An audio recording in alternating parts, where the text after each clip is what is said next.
It's a great opportunity.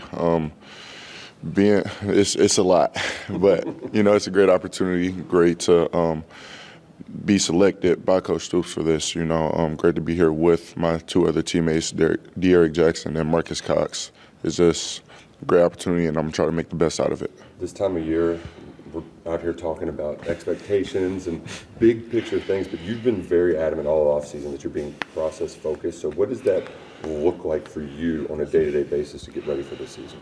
Just getting extra work in whenever I can, whether it be conditioning, another lift, some field work, just in our meeting rooms going over plays from last year, just trying to get those mental reps, trying to get my body right for the season. Are you close to where you want to be? Do you feel like you will be prepared when that comes? Yeah, I'm working every day towards my goal.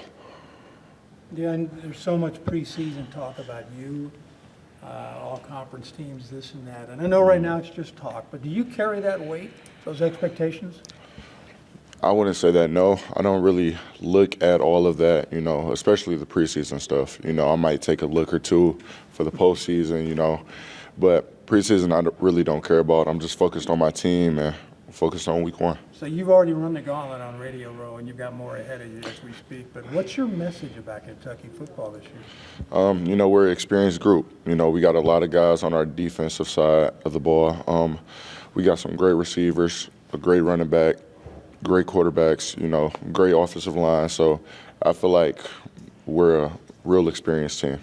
This group is really talented when it comes to being able to stop the run. What are you all doing this offseason to try to add some extra juice to that pass rush? Just working footwork, just working our reaction time, working on our hip flips, everything, just working on how to transition from a run block to a pass block, just a bunch of little things because we were there a bunch of times and just missed by a little bit. So, is there anybody in that, and maybe not just defensive line room, but also the edge that can really be a difference maker in the pass rush? We got a bunch of guys. J.J. Weaver, he's really stepped up his game. Octavius Oxendine, Khalil Saunders has made a big jump as well. But then we even got some freshmen with Gerard and Jacob Smith. B-Rob, Brian Robinson, he's a big guy, but I can tell that he's getting it down. Deone, what's it like to have a guy like a national champion, All-American, and Pops over there in defense? What's he add to the room and on the field with you guys? I feel like he adds a bunch of maturity. We already are a mature group, with Deryk and a bunch of them guys, but he adds a lot more experience and of somebody who's already been there, So he's a great addition to the team. Deone, because of the injury situation, do you feel like you're going to have to play some nose this year? And who are some other guys maybe you expect to step up there? I'm prepared to play anything. They can move me around however they want. I play wide 9, I can go drop back again. But yeah, I'm prepared to play nose, deep, the field end, boundary end, I don't care. But we also got a bunch of guys, Khalil Saunders, Big Keyshawn Silver, even Trayvon Ripka, all of them, they can play wherever. And that's one big thing that we've been working on with our D-line coach Stu, just being able to place anybody anywhere and not having any type of drop-off. When you dropped back against Florida, you got turned into an interception. That could not have worked out much better, obviously. How much do you think about that play? Did you run it back and watch it a few extra times? Yeah, at least a couple hundred, But, yeah, because all I remember is begging Coach White to call the play during that timeout. I hit him. Then all I see is Trevin running down the sideline. I'm jumping up and down by the 50. Then I run over there like, I told you, Coach. You know what? Against Florida, that big hit in the backfield a couple of years ago kind of announced you to college football. I don't know what it is about Florida, but you feel like that just kind of got you rolling?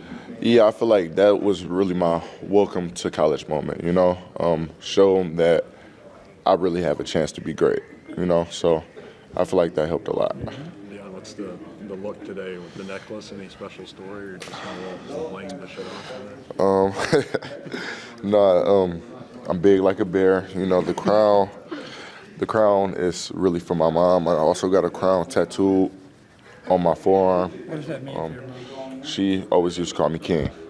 So, boom, crown of king, number 0 in his mouth, and then purple eyes, because my favorite color is purple. So it's a bear, not a wildcat. Yeah. That looks good.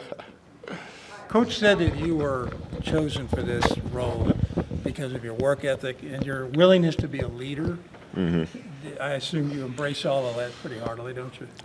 I say I do, but I still have a bunch of room for growth. I really more so was trying to be a leader on the field, lead by example, still not really talkative because I was more introverted. This year I'm really trying to work on being more outspoken and being a leader more off the field as well, in the classroom, or just making sure everybody's where they need to be.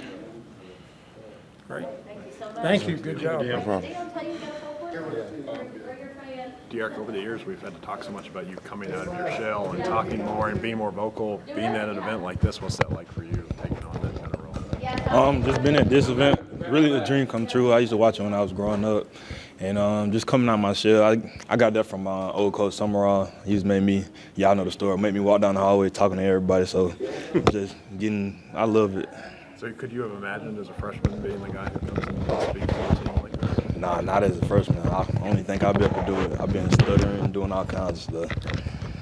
So you said previously that you're dedicating this season to your grandmother. So what about her made her so special to you in your life, and why you want to dedicate your season to her?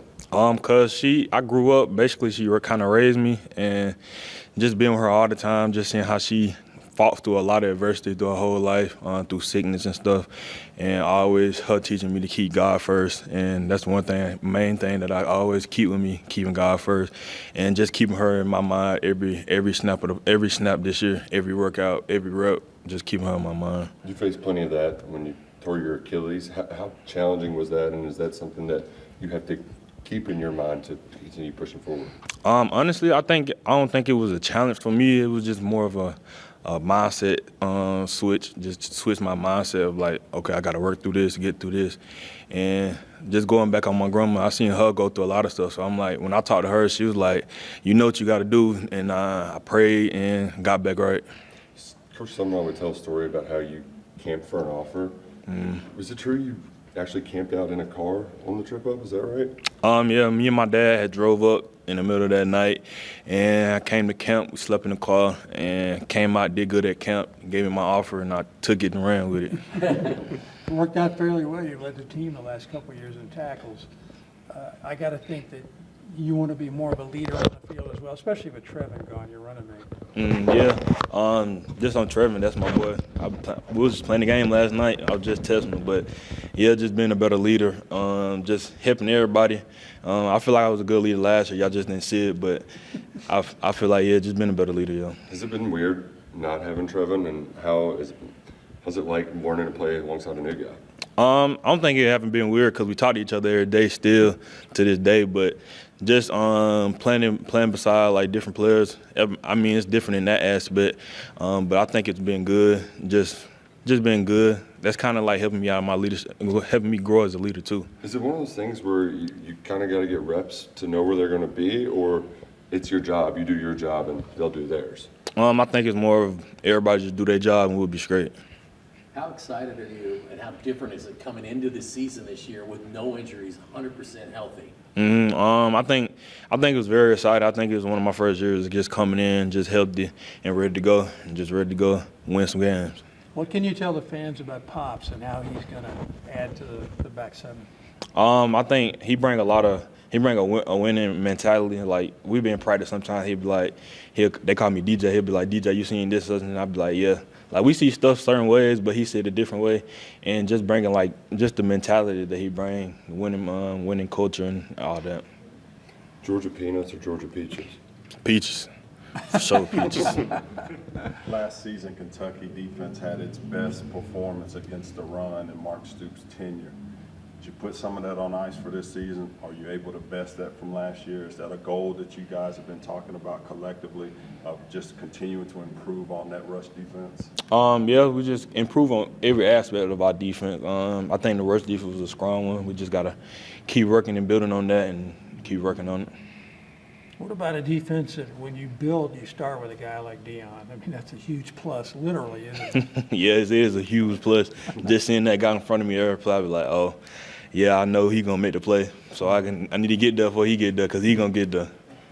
It's one thing to just be here, but the games are what you're living for, right? So is there any extra excitement, hype, pressure opening SEC play at home on ABC against South Carolina and then against Georgia? I think right now we really just I'm focused on camp right now, just getting through camp, getting better at camp, getting ready for Southern Miss. But the SEC, I'm ready for it too. You know, it's always a big hype with the SEC.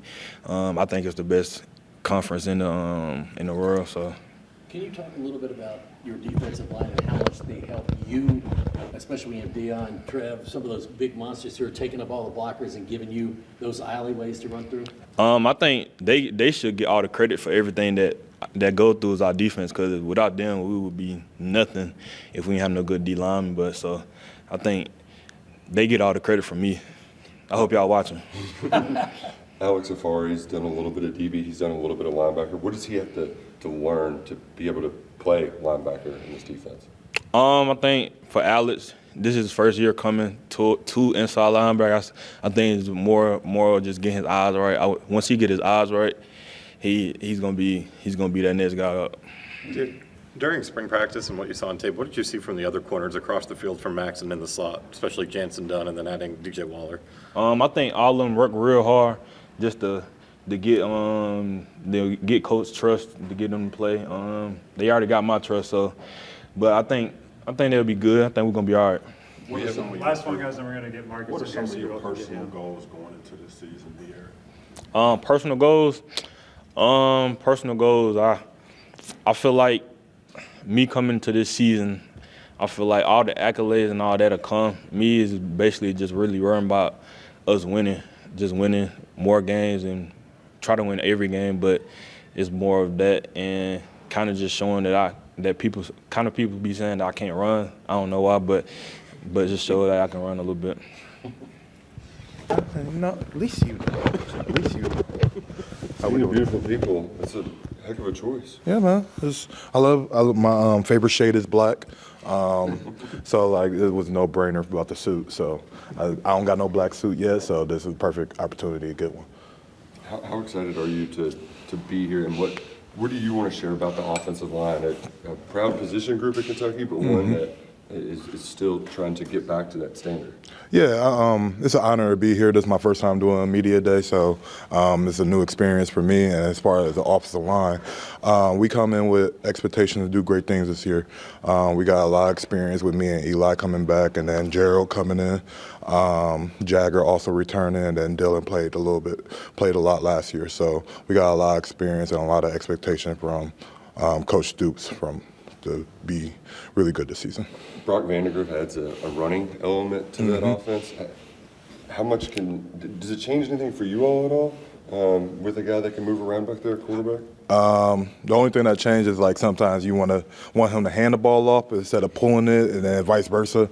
But it don't really change nothing for us. Our job is to be able to run the ball with whoever has it. At the end of the day, they rely on us to get the blocks open and open up the holes for them to make creases down the field. Marques, there was so much talk in spring about the communication part on offense, transitioning to no huddle, getting the plays in. How much can you work on that in the summer and in formal situations? How confident, I guess, do you feel in that? We've been working on it all summer. We've been doing it since we got back in June. We do OTAs over Tuesday and Thursdays, and all July has been player-led, so it's been led by Brock, Bo, me, Eli. We all come together to help out with that communication piece, and everything is one in the pre-snap, so we try to communicate as most in the pre-snap and before the plays happen. Can you see significant progress from the spring? Yeah, it's definitely need reps, definitely need repetition. It's new to everybody, so with those reps, just being more critical because these are reps that going to carry over into the season. What kind of an additional burden on your conditioning as a unit will the faster tempo place? Because you got to get down the field and get it going. Yeah, man, it's just going to have to get it rolling. Once we rolling, we rolling. You know, offensive linemen don't usually like to run, but we don't really care. Whatever we got to do to make the team go and whatever we got to do to help the team win. Deone gets a ton of hype. You take a little offense to that as offensive lineman? No, not really. It brings light to us. We block him every day, so getting the opportunity to show what he could do and also be able to get better in practice with him is a huge opportunity for us, and I'm excited for him, and I'm excited for what season we could have. So you are a guy who has to face him all the time. So is the hype worth it? What makes him so challenging to go up against? You see how big he is? That's one challenge, and he's fast. So therefore, it's really hard. Sometimes it's really frustrating going against him. But after practice, we always talk about how I can help myself and what he could do to help himself. So I tell him what's going on, what I see, and then vice versa. So tips on stance and little things that I don't notice, he notices, and vice versa. So it's definitely a great opportunity. Running back's room is a question mark from your vantage point. What should people know about the running game this year? We're going to run the ball, plain and simple. That's Well, I it. knew that, but you got the people to make that happen effectively. Yeah, I mean, we got Chip, we got Demi, we got Patterson, we got great running backs, old and young. So it doesn't matter who's going to have the ball, we're just going to run it. Marques, with adding Jalen and Gerald, how much more depth do you feel like this offensive line has compared to last year? It seems like you guys are 8 or 9 deep. Yeah, we definitely got more depth. We got more opportunities for more people to play, more opportunities for people to show what they could do. I've got total faith in our O-line room, and whoever's up at the line blocking this year, it doesn't matter. We all want to take care of it because we all need each other. You were a guy who was not here the last time Coach Wolford was here. I was not. Having experienced him for the first time this spring, how much of a difference is it in coaching style on an offensive line? Yeah, Coach Wolf very intense. He demands a lot out of you, but you're going to get better at football at the end of the day. He demands a lot. We push you every day. He don't want you to feel lazy or don't want you to be lazy nor can't find a word. Complacent. Thank you. Lazy nor complacent. So every day we start to get better, 1% better, and he's real intense. But I love it. Don't hit me for asking this question.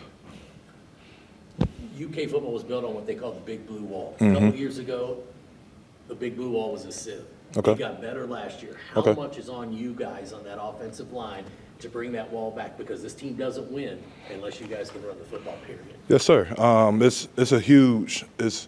It's huge to us in the O-line room. We talk about it every day. We talk about that's the standard where the legends before us with Deryk Jackson, Landon Young, what's his name? Kennard. No, I'm thinking of the other one. Fortner, yes. That's my boy. But the O-line legends before us and laying the foundations for us, so we take that really personable, and that's our standard, and we can't be playing lower than that. Aaron talked about the depth. Last year you had some injuries and guys had to move around. I know Ray, he can do a little bit of guards. Yeah. Farmer, he can play a lot of stuff. So is it imperative that you all have a set 5, a strong 5, or can it still work if guys are cross-training and doing different positions? Yeah, definitely want to cross-train because you never know what can happen during the season. We might need you to play right guard instead of left guard and vice versa. At the end of the day, I do think Coach Wolf does a good job to preparing us for those situations and preparing us for the season that comes ahead with that battle.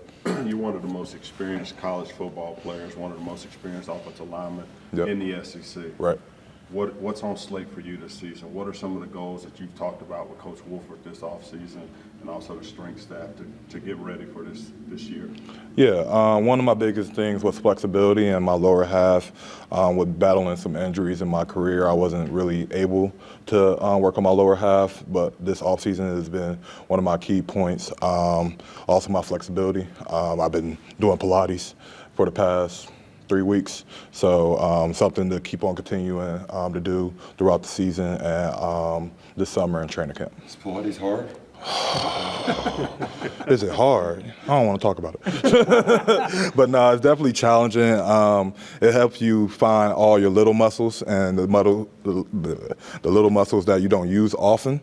It helps you find those and it helps you control your breathing and build your lung capacity. How big is that just for getting leverage? Oh, it's definitely different. I'm trying to translate it to the field. I'm working on that with the OTAs and the Pilates and everything. So it's still a transition. I'm still working on it, but it's going really well right now. Are you doing it with any of your teammates? Yeah, it's me, Chip, and Cortland Ford right now. I'm trying to get more people into it. I'm working on that as the season go on. How did you guys come up with the idea to do that?